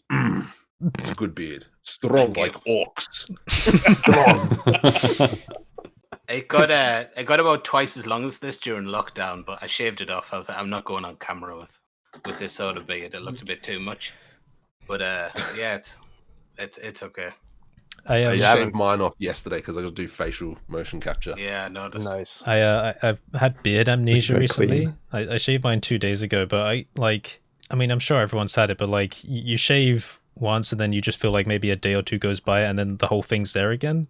And I know. You can't remember when you actually last... I can't imagine you with a beard. I'm sorry. Do you know why? Because I remove it whenever I'm going to be on camera, like from as much as I try. Like you'll only ever see it on BlenderNest when it's a little bit longer, but whenever I'm putting my face cam on for like the regular videos, it's gone beforehand. No, you don't grow facial hair. I'm saying that. Maybe I could do 100,000 facial hair reveal. That's encouragement to get people signing up. I still haven't had my face on my own videos. BlenderNest is my face reveal. Anybody who wants to see what I look like, go to BlenderNest. Yeah. Yeah. Here, I only put it on if I was like, if my face had something in my videos. Oh my god, that's awesome! Excellent. Salvador Dali, that's great. Yes. Oh yes. Fantastic. But yeah, actually, let me just talk about sub counts quickly because I'm giving up on it. Like we spend so many episodes talking about sub counts and what people like and whatnot, but these last months I've been experiencing such a strange behavior from like the algorithm. We'll go from like extremely high growth to just like nil in like a day, and I'm just giving up because it's completely out of my control. Like I don't actually know how many subscribers I have right now. Yeah. It's 40 something thousand. Last time I checked, it was 42 or 43. I don't see the point in like chasing after it anymore. It's not really worth anything. Yeah, my last video. Plaque. Yeah, I do want the plaque. It'll come eventually, just regardless of how hard we try, I think. But it will. My last video didn't do too well, and I didn't think it would because it's just a breakdown, and like it's very hard to clickbait a breakdown video if it's just like a general chat. And I was thinking, well, it's not done too well, and usually when this happens I think, well, I'll do like an easy clickbait one next time, like, or amazing resources, blah blah blah blah. But this time I thought, nah, sod it, don't care. Doing this year 2 one, the only people that are going to watch this are people that actually care. And even in that video I say at the end, like after all of this, occasionally I feel like I just kind of like to sadistically throw a spanner into the gears of the algorithm, and this video will be my spanner for this year. Just to see what happens. I'm fully prepared to lose subscribers just to see what happens, because I'm more and more convinced now, like, that it just doesn't matter. Because even watch time's the key. Yeah, because it's click through rate and watch time. Yeah, but even for me, like with converting to like Gumroad purchases and stuff, it hasn't changed. Like it was always like pretty good when putting products out, and like even when doing sales. Hasn't had much of a change from like 30,000 to 70,000 subscribers. Like honestly, if I was just putting out products, I wouldn't care. I wouldn't see a difference. And even when things were going low, I just did a sale in August, I think, on the Gumroad. It just spikes right back up, right when you think that no one cares and no one's thinking about you. Just do a little thing and there it goes. So it's really not the be all and end all. I'm always thinking about you. Thank you, Arturo. Yeah, you guys are always top of mind. Don't you worry. Yeah. Don't you worry. So, yeah. I'm in a streak where I watch Curtis video #1 all the time. And one day I missed and I got the 690th view. That was yes. But yeah, to add to your collection of 69 images. How many pictures do you have, by the way, now? He tries to find wherever the number 69 appears in statistics. I can see Markom getting confused. I don't look for it. That's hilarious. Yeah, that's so hilarious. So it's so great. It's a strange collection thing wherever the number appears, and like he has an eagle eye for it. Like, because I'll be streaming something in my server just randomly, and he'll go, "Wait, there it is!" Like, and it just finds it. That's hilarious. Tuned in. Yeah. So, I love this. Curtis, how's this video coming along with all your bad comments? What are you doing with them? I'm just waiting to get more because I I want it to be as genuine as possible. I will get bored eventually and just copy paste the hate comments, but I just wanted to make art with it, just like a sculpture of some kind, and like move around it so people can get close-up views and actually read some of the comments as like you're going around the sculpture. But I don't know. At the moment, I'm just letting it. You should train some AI. You know how you can give AI like a sample thing. You can train to write train AI on those hate comments. What I was thinking was maybe let's feed AI more hate. That's what this world needs. I was thinking maybe I'll just go around doing a bit of research and take hate comments from other people's videos from like other fields entirely and just like and use them because that might count. Yeah. But it's just an idea. I'll do it one day. Aaron does have in all seriousness, he has an idea. Mm-hmm. Yeah, that I put that comment in. I'm genuinely upset that the guy hasn't come back. I put that comment in where I said to the guy, "Look, I've been missing you. Please write more." And he hasn't written any more since. And I have a feeling that sarkiness actually worked in stopping him, but I don't want him to leave. Yeah. You want him back? Yeah. You are my source of content for my next video. I know. Oh well. Oh, no. I thought I would get some hate on my last video. I didn't really get any hate on that one. That was like the most worthless video I ever made. I made it just because I needed something, and like I was like, oh cool, all right, let's how to make a stupid animated GIF and ruin the internet more. And like, here's how you can make an animated GIF inside Blender. Use this plugin, and it's awesome. But it was like total crap, and I actually didn't get any hate. I didn't get any views, but I didn't get much hate either. So wow. You're just under 2,000 views on it at the moment. Am I? It's so pathetic. Like it really is. Like I'm like it's like I don't understand YouTube. Well, I mean for that one I do because it was literally crap. It was a crap video. I mean literally like just it wasn't like it was a fun one to make, but it wasn't like anything spectacular. Like my next one will be better, and if it bombs, I'm going to be kind of bummed out. But whatever. Yeah, it's just it's very different to what you normally do, I think. And that's if your subscribers don't really go for something, then YouTube just kind of kills it straight away because you get the crap click-through rate and the crap watch time. Yep. And it doesn't really know who else to try showing it to at first. So like my last two videos have done that. They've both been a little bit different. And like I've just checked there, I've got 47,000 subscribers and they're lucky to get 6,000 views each. The last two videos I've done. Like it's nothing. It's like it's hardly anything. Like I've got other videos with like 300,000 views or something. It's like I know. Like, I do reckon the algorithm. It because I've seen it. People who watch this channel also watch these. Yeah. I wonder if you get on a train of a series of people watching a certain flow through Blender tutorials. The way that the algorithm works, there's loads of documentation online where the Google engineers have like wrote down basically how the algorithm works, and it's all based on behavior patterns. It's all based on this audience member typically in this group does this. If we show them this video after this video, they're more likely to click it. If the people who are subscribed to this channel were more likely to watch this specific video from someone else for longer than normal people.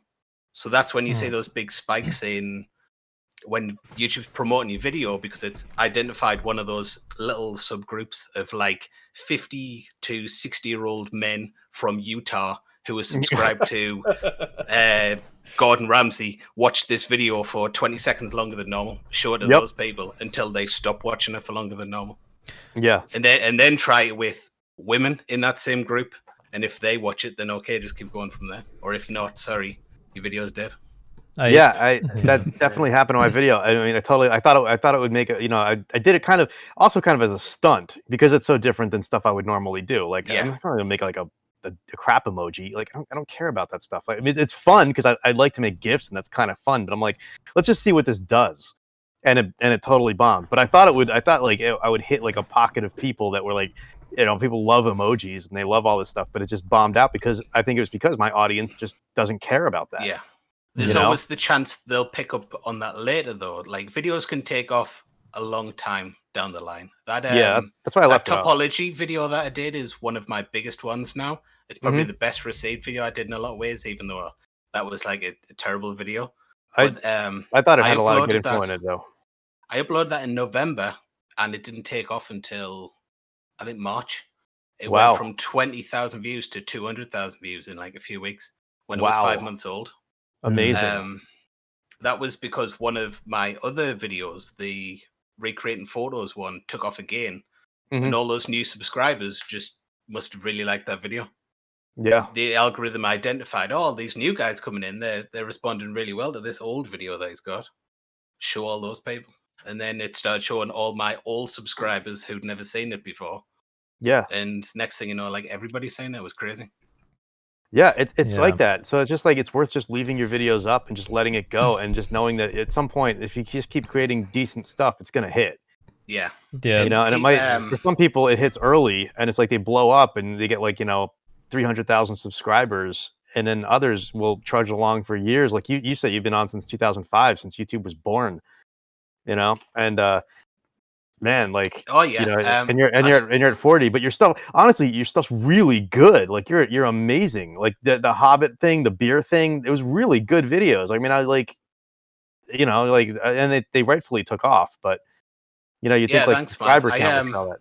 Well, my channel was all about Photoshop until I stopped years ago. I only had like 4 or 5 years of really uploading regular content. Yeah. I stopped about 2010. And last year, I just took all that old stuff down and rebranded. But I only had like 700. I had 744 subscribers. I'd had a few 100,000 views, but a lot of those were like from back in the Wild West days on YouTube, where you could just upload anything. Like one of them was an Adobe video showcasing how I think it was the content aware fill when that was a new thing. I thought that was great. I couldn't find copies of that video ever to show people. So that was back on YouTube, where it was actually really hard to find videos, so everyone would just re-upload again. They would just take it and go, oh, I'll upload it so it's easy for other people to find. At least now there's 2 copies. Yeah. So a lot of it wasn't even my content, to be honest. And I had loads of like speed paintings and stuff on there. But I started with 744 last year, just over a year ago. It's amazing. So, the channel's grown really well. It has. If you look at Ian Hubert too, he was on for a long time, and his stuff was just like bouncing along the floor and he had good content on there too. I mean, some of his stuff was really it was fun, and his humor was great, but he was just bouncing along the floor. And once he took the lazy videos from like Instagram and put them on YouTube, it was just like shot right up. You just never know. I mean, I think he's got a second channel as well, doesn't he, with all the Dynamo stuff? And last time I checked, it still didn't have that many like subscribers or anything either. Like people haven't figured out that that's there with all his old work on. But it is weird how people like that can just trudge along for years and not get discovered. And then he stumbled on that formula. Yeah, his formula tutorials, and it's like, oh, that's the thing for him. Yeah, it just worked. And his other content was great too. And it just takes off. So you just never know. Yeah, everyone just needs to find their own niche, and it's hard when you're trying to transition over. Like I've been moving my channel away from tutorials for a while. Basically, it's still Blender related stuff, but I said a lot of my videos are literally just like, here's a render I made, and this was the process. Yeah, you'll learn stuff from it potentially, but it's not. I'm not expecting anyone to like follow what I did. Sometimes they do, which is crazy. I'll get like someone send us something, and I'm like, that wasn't even a tutorial. You've done so much of the legwork yourself there, basically. Like I've just give you an idea, really. But because I'm transitioning away from tutorials, obviously that's what a lot of my audience has grown to expect. So I'm not that surprised that they're not watching that stuff, but it will take off eventually, because if you make good stuff, it always does. It does. The cream does rise. It takes a while. It really does. It's very rare that you do come across one of those channels like Ian's where they've got really great content and no one's watching it. I know. And usually if that's the case, they just need to promote it more themselves. Yeah. I mean, it was like CG Matter too. Like his stuff was really, really good. I mean, he had like really good, deep learning content for a while, but he took off when he started doing the shorter, funnier videos, and it just mushroomed, and just blew up. But I remember those the motion tracking ones that he did, and he was just like going along, and then just suddenly like thousands of people were watching it. Yep. And I remember watching his stuff before, I think he started before I did, and I was watching his stuff on motion tracking because I thought it was interesting. And his stuff he was really like breaking it down, and it was really interesting. But he was like just doing this, and then all of a sudden, boom! And I think we a bunch of us did catch that 2.8 upswing, but August 2019, the peak. That's why I started my channel when I did. My original plan, I'd only been learning Blender for like I think 2 years at the time. So the original plan was like, I'm just going to drop some like awesome videos. But in a few years' time, or in a year or two's time, when I'm up to standard, and then I was watching all these newer channels start, and like loads of guys who've been on here before, and all their channels were like picking up a crazy amount of subscribers. And I was like, I've missed the boat here. I need to just start with something. So I was like, I'll do tutorials. Like, why not? Yep. And then I missed the boat anyway. I got no subscriber growth from that at all. I didn't get any traction really for the first few months. I wrote a bit on the back end of it. Ducky was smaller than me for one point, and then but they took up quick. But for several reasons, I couldn't keep up with the pace of CG and Ducky. I couldn't either. It was genuinely a matter of the more videos you can upload, the more subs you will get. And absolutely. I mean, CG's uploading like what 20 videos a day right now. Like it seems like it, yeah. Between both channels, like, they're all good. Like they're good. I'm lucky if I upload 3 videos a month. Sometimes it's like most of the time, and he's doing like easily 3 or 4 every week at least. Like sometimes it is multiple uploads a day. Yeah, I mean, you're at an advantage if you're at a point in your life where it's like you can just you're lucky enough that you can just focus on that, and you've built it up, and it's working for you like those guys are. It's great, man. Do it.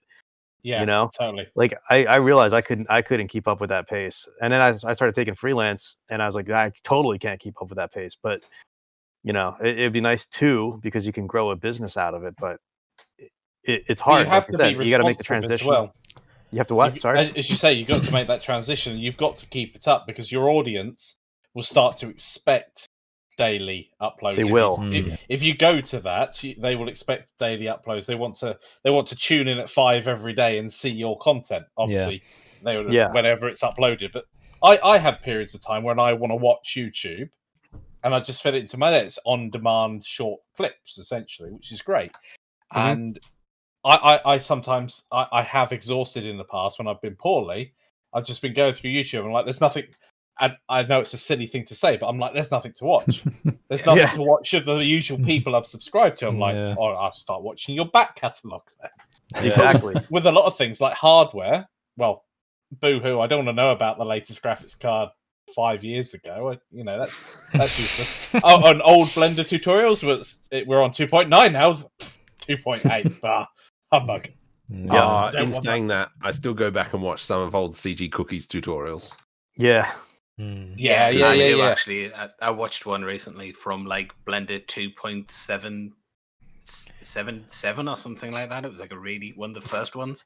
I think one of the first ones. But there's still a lot of value in the old tutorials as long as you know how to adapt it to the new tools. Yeah, like it's no good if you're a beginner. I see a lot of beginners like, I'm trying to follow this tutorial. We'll post on Reddit or something, but I can't find any of the buttons. And I'm like, just I'm not going to explain how to do all those things in something else. Just find a different tutorial. But if you know what you're doing in Blender, there's a lot of value still in the process of the old videos. Like it's a shame that nobody watches some of them because they're really quite good still. Yeah, you can pick up a lot of techniques. I watched quite a few old ones, but I it's on in the background more like I'll be modelling something and I'll have someone else modelling something, and then occasionally you'll go, bloody hell, that's a good tip. And you just rewind to watch that one thing because on some of the longer format ones, and I know people prefer longer, shorter, whatever, or some of those longer format ones, because you're actually watching someone do a workflow, you can get far more out of it than just that single technique. You're like, you do those 3 things like that and you get this. Brilliant. I'll nab that, thank you very much. Yep. That's pretty much how I learned topology, and I still learn topology things like that all the time just by watching people work, where I see how they solve a problem. I was watching a video today. It was like a time lapse, and the way they made like an archway for a door was just completely different to how I would have done it. Like the brickwork and things, and it's like, that's that's how I'm going to do it from now on. But it completely changed the way I thought about that problem.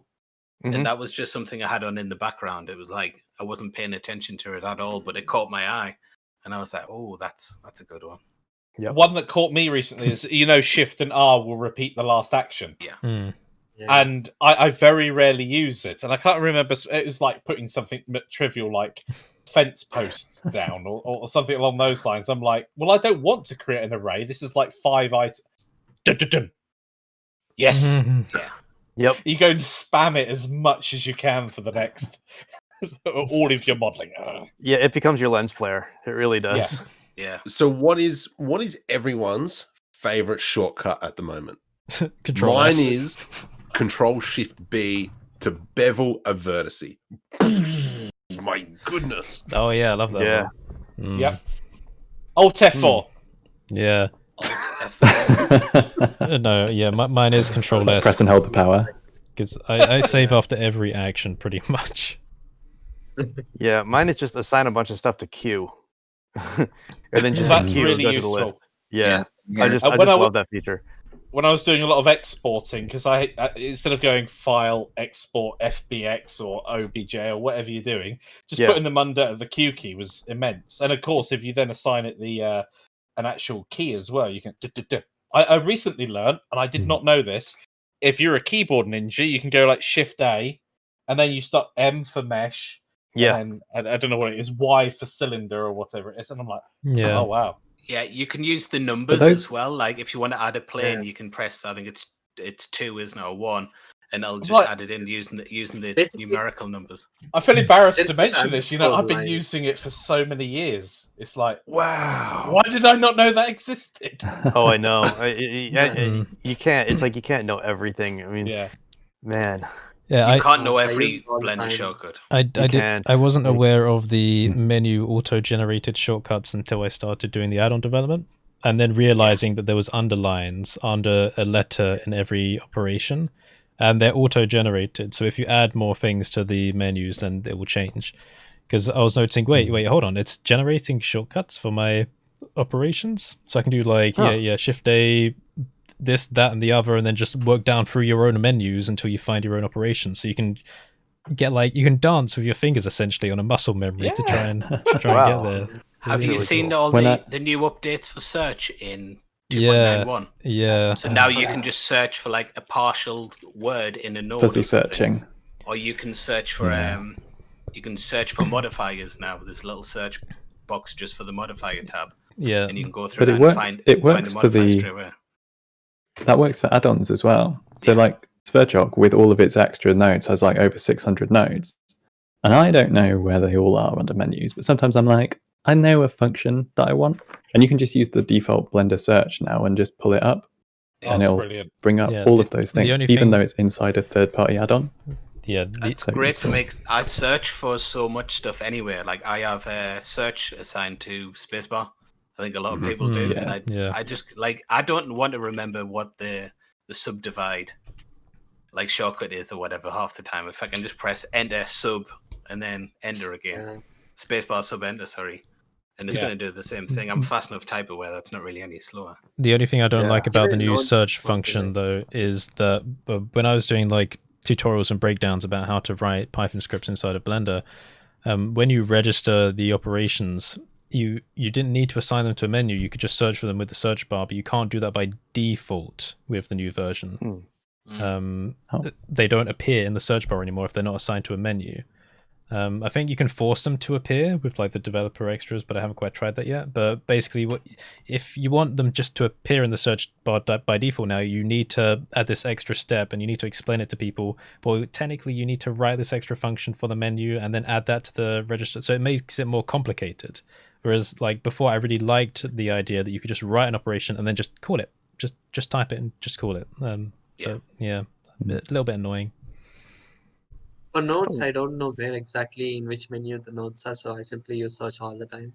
Nobody knows. I mean, now I know like where everything is, but most of the time I just search. I won't go for converter math. No, that's not my workflow at all. That's bitten me in the arse so many times when doing like a tutorial on just setting up a principled shader with a few textures coming in or whatever. And I'm like, so you can search for, let's say, a math node, so you can type in math and you get through to here, or you can get it under the. Let's go. Yeah. I'm going to have to pause the video here and work out where the hell it is. Exactly. The vector menu, normal's hidden under the vector menu or something along those lines. Like, where the monkeys is it? What is Markom doing? What's happening? We're part is he filming? Selfie with the boys. Yeah, the search features are definitely a good thing. Like there's a few things that are really workflow that, like the drag and drop in the modifier stack is awesome. The searching, being able to search now. One thing I would absolutely love, and Maya has this incredible feature where you can just like in the outliner, you can just select a bunch of things and hit Control G. You can group them together, and then it's like creates like a null or an empty where you can like manipulate the entire group as one thing. I would love that. I would love more functionality in the outliner. That's one thing I really miss in Blender from working in Maya, is that you can so easily just create groups and just group objects together and just like manipulate them and stuff. It's really, really useful. You can like move the pivot on the groups, and it's just so useful. And I don't really have that in Blender yet. Yeah, there's some strange things with the outliner. Like, I always assumed if you had objects selected and you then right click and create a new group, it would add the selected items to the new group, but it doesn't. Yeah, it doesn't. You have to then drag them in anyway. So, like, what's the point in allowing you to create them with those selected? Yeah, it would be so. There's awesome. other things as well. In the you know that you've got the different versions of the outliner, so you've got like the Blender file view look as well, so you can like look at all of your linked libraries. But also, in there you've got all of your images. But if you can't do anything, like I want to know which material those images appear under, and I want to be able to click on the image and have it load up the material without me needing to go and find an object that has the material assigned to it. Yep. Because if you have a scene with 1,000 objects in it, and you've got multiple materials on some of those objects, and then it's like, well, do I now need to add a plane as just like a dummy object and put this material on it just so that I can edit one value in one material and then delete the plane again? I think that's so backwards. It's you can go into the drop down on the shader menu and find it that way. There's a drop down at the top where it'll show you every material that's in the scene, but you still have to remember. But you can't edit the materials unless you selected the object. Yeah. Yep. That's why like Maya has a really nice the hypergraph hypershade.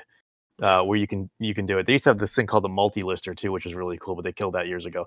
The hypershade thing was really cool because you could just go in there and build shader networks, and it's just like independent because you could see all your shaders as balls, and you just click on it and it shows in the interface below, and then you can just wire everything up and do it in a sub interface, and then you can just close it and go back to Maya or have it on a separate screen. If you have 2 screens or 3 screens. But was Blender, that like divorced from the objects? That was separate, was it?